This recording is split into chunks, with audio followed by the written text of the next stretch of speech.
Hello wrestling fans, the Wrestling Wizard here and welcome to another video. Now I'm going to go out on a whim and make a bold prediction in the matchup between Alexa Bliss and Charlotte Flair for the Raw Women's title and say this. And your new Raw Women's Champion, 6-time Women's Champion, 4-time overall Raw Women's Champion is Alexa Bliss. Surely this is the right time to pull the trigger on a gimmick that they've pushed for some time, even in the absence of Bray Wyatt. They followed this gimmick through, and although it had obviously initially mixed reactions when they continued it after Bray Wyatt was fired from WWE, they've continued it, and it's safe to say it has more popularity, people liking it than hating it. And of course, WWE are going to push a gimmick if they know they can sell merchandise, which is why I clearly think this is only going to go one way, and Bliss is going to take the title from Charlotte Flair. Think of all the Lily dolls they're going to better sell. They're going to better customize the title belt and sell a lot of merchandise and obviously make WWE a lot more money. Makes sense from a business standpoint, and also it makes sense for future happenings within the draft and what may happen moving forward. Now, if Alexa Bliss, and it's worth saying if because this hasn't happened yet, if she beats Charlotte Flair, it will not be clean. There's no way she will beat Charlotte Flair clean. There's going to be some antics from the Lily doll, or Shayna Baszler or Nia Jax is going to get involved. There's going to be some sort of outside interference that costs Charlotte Flair the belt.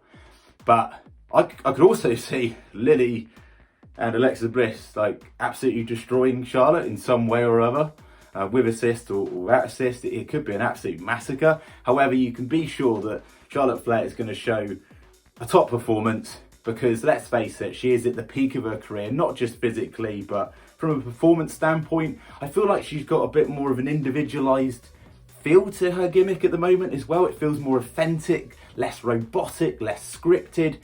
And I'm digging the Charlotte Flair as a champion at the moment, even though it is the 11th time she's held that title. It still feels fresher than what we've seen from the Queen in the past. However, Bliss beating Charlotte Flair, no matter how it goes down, could change Charlotte completely, could change her gimmick entirely and transform her and take her on to a darker version, even darker version of Charlotte Flair, which I'd love to see. And clearly I think if Bliss goes over Flair, I can see Flair getting drafted to SmackDown, if that's not already the plan already, and then chasing the main event title over on that show, which would make sense.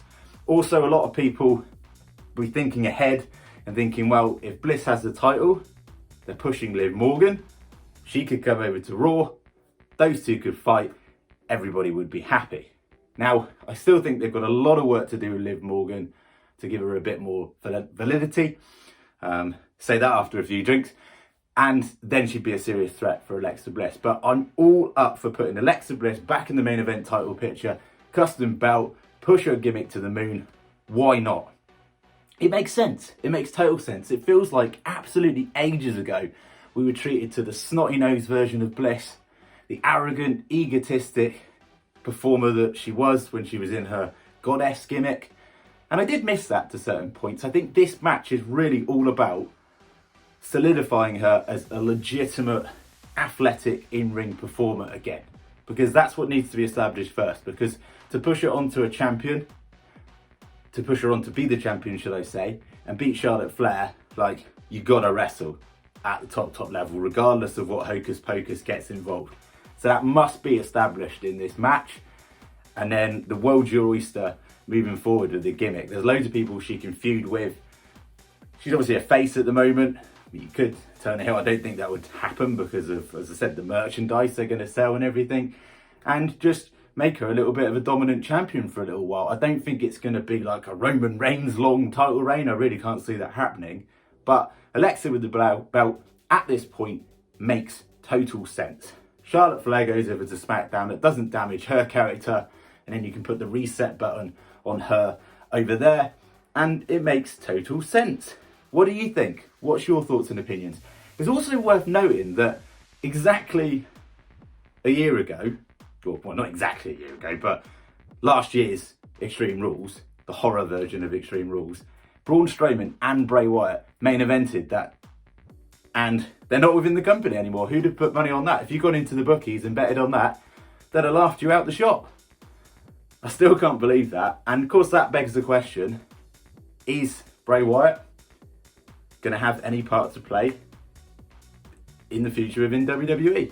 I think at this moment it's safe to say he's going elsewhere.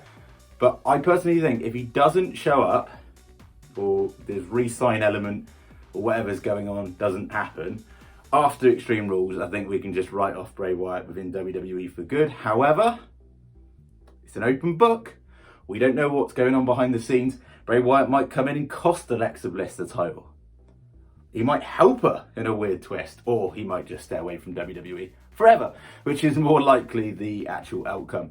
But what do you think is going to happen? Do you think it's going to be mind games, or do you think Charlotte Flair's going to retain? Who knows what WWE have got planned? I think they're going to plan something big, specifically for the Lily doll. I can really see that happening. Something's going to happen, something quirky. They've got to deliver. Competition with AEW is hottening up now. They need to give us the best premium product they can provide. And what better way to showcase your kind of evil, sinister gimmick of Alexa Bliss? What do you think? Be awesome to hear your thoughts and opinions in the comments section. Thank you so much for watching the video, by the way. Thanks to all of you who have subscribed so far. Really appreciate it. If you can like the video, subscribe if you're new, and we'll see you in a new video. See what happens at Extreme Rules.